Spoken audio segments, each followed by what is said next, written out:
Genèse, chapitre 3. Le serpent était le plus rusé de tous les animaux des champs que l'Éternel Dieu avait fait. Il dit à la femme, « Dieu a-t-il réellement dit, vous ne mangerez pas de tous les arbres du jardin ?»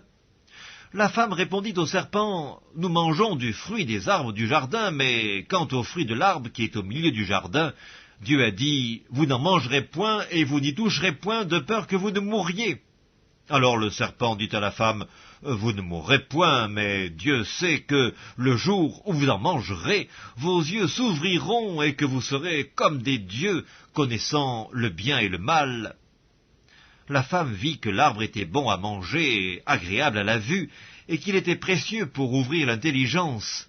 Elle prit son fruit et en mangea. Elle en donna aussi à son mari, qui était auprès d'elle, et il en mangea. Les yeux de l'un et de l'autre s'ouvrirent, ils connurent qu'ils étaient nus, et ayant cousu des feuilles de figuier, ils s'en firent des ceintures. Alors ils entendirent la voix de l'Éternel Dieu qui parcourait le jardin vers le soir, et l'homme et sa femme se cachèrent loin de la face de l'Éternel Dieu, au milieu des arbres du jardin.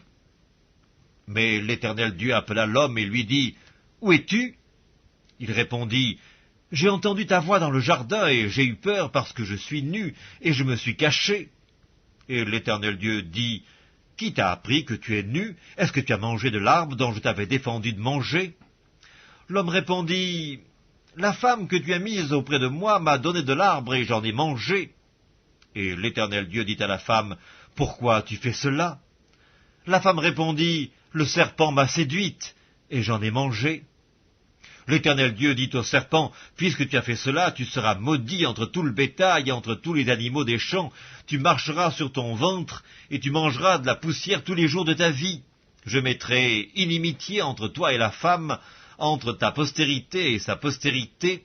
Celle-ci t'écrasera la tête, et tu lui blesseras le talon. » Il dit à la femme, « J'augmenterai la souffrance de tes grossesses.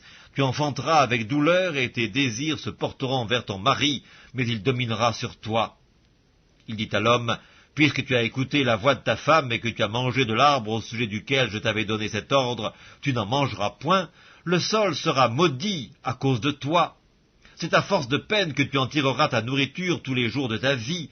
Il te produira des épines et des ronces, et tu mangeras de l'herbe des champs. C'est à la sueur de ton visage que tu mangeras du pain jusqu'à ce que tu retournes dans la terre d'où tu as été pris, car tu es poussière, et tu retourneras dans la poussière. » Adam donna à sa femme le nom d'Ève, car elle a été la mère de tous les vivants.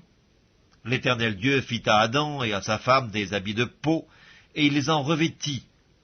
L'Éternel Dieu dit, « Voici, l'homme est devenu comme l'un de nous pour la connaissance du bien et du mal. Empêchons-le maintenant d'avancer sa main, de prendre de l'arbre de vie, d'en manger et de vivre éternellement. » Et l'Éternel Dieu le chassa du jardin d'Éden pour qu'il cultivât la terre d'où il avait été pris. C'est ainsi qu'il chassa Adam, et il mit à l'orient du jardin d'Éden les chérubins qui agitent une épée flamboyante pour garder le chemin de l'arbre de vie.